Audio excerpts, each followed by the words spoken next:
Hey everybody, Steve here, and welcome to day 24 of my journey into crypto. And when I first started this effort, the whole motivation for me was I didn't know that much about cryptocurrency or blockchain outside of what I've listened to in podcasts and read about in articles. I knew what it was conceptually, but I did not know how to use it, and that bothered me. And my big motivation for learning all of this was so I could show my kids what's coming in their direction. They're teenagers now. This is going to be a part of their life. And I wanted to be able to participate in it and talk about it and act as if I knew how to use it. And that was just the beginning of my motivation. And along the way, I've learned so much. And not all of it has been easy. There's been a lot of frustration, a lot of just late nights trying to figure things out, but then a lot of real, I would say, gratitude and appreciation and excitement for where this is going.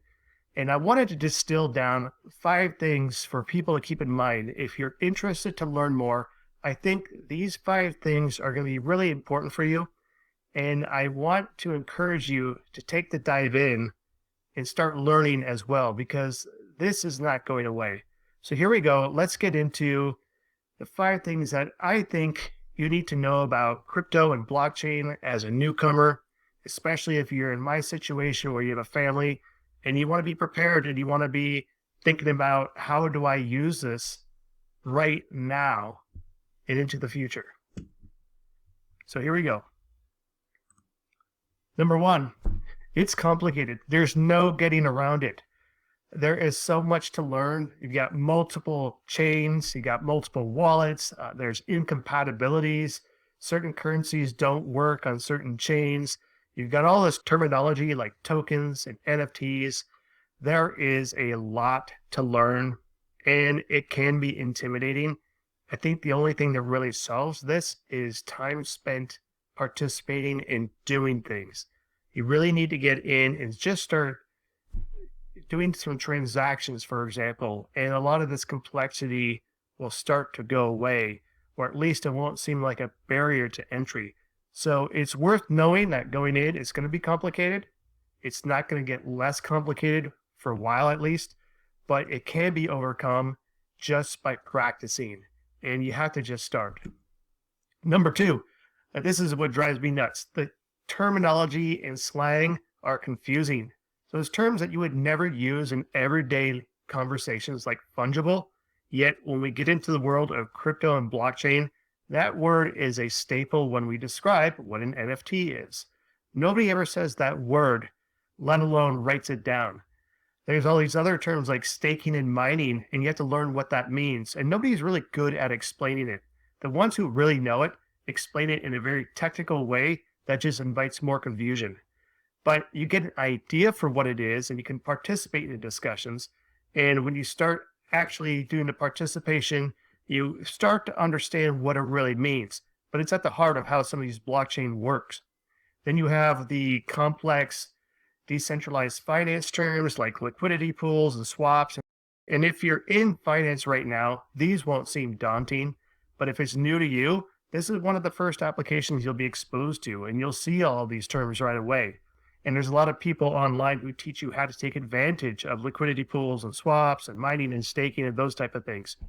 And on top of that, you've got, of course, dozens of 3-letter acronyms or TLAs. They won't stop. They don't stop. They're everywhere, and you just have to get used to it.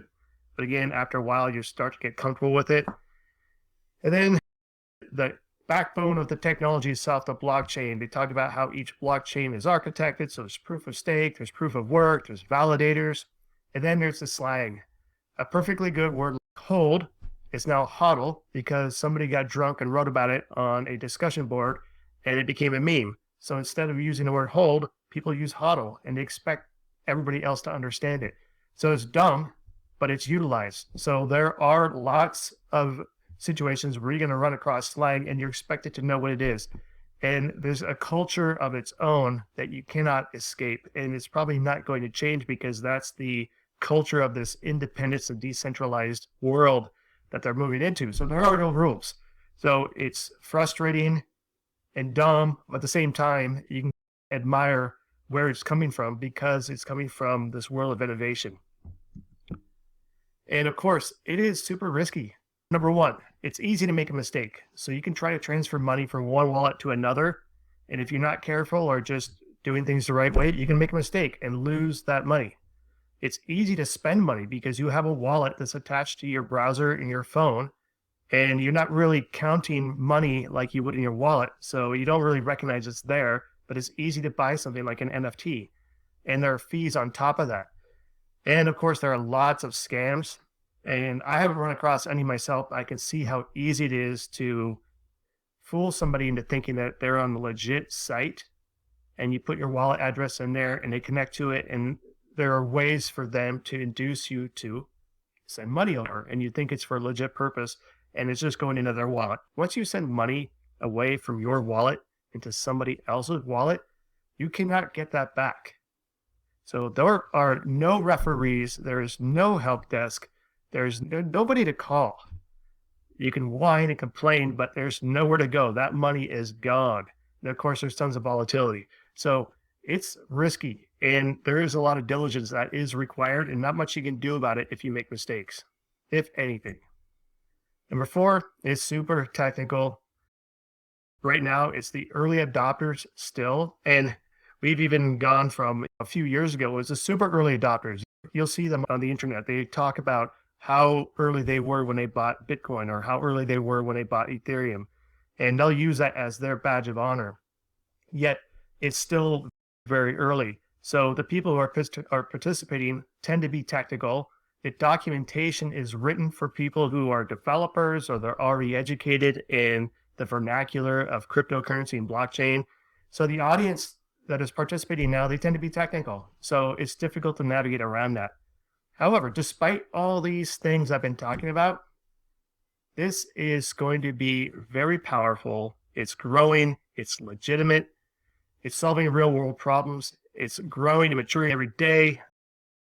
The amount of people getting involved in producing content, producing assets, they're producing and creating and building things, that's creating network effects. So the adoption cycle is accelerating. And I'll give my age away when I talk about this, but to me, this is very similar to the early days of the World Wide Web back in the mid 90s. When I was in college, the World Wide Web barely existed, and it was difficult to get access to at that time. And of course, we were all on dial up. The university labs, it was still difficult to access it. And not many people knew what a web page was. And when you got to one, you were wondering what in the heck does this do? And then of course you'd read a news story that would say, someday we expect that people are going to buy things online. And that seemed crazy. We're at the same stage in cryptocurrency and blockchain as we were back then, in my opinion.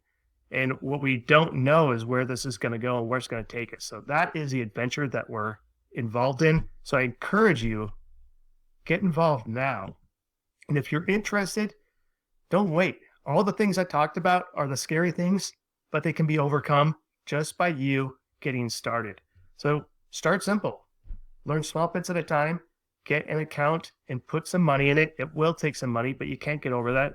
Put some money in it and use that money as your learning fund. Don't worry about if you spend it or you make a mistake or you pay a lot of transaction fees. Use that as your educational fund to get started and give yourself permission to fail. You will not regret it. There is so much yet to come that we don't know about, and it all starts with getting comfortable with how to navigate this. So I want to make this video because it's a reminder to me of why I started, and I feel validated for going through the effort.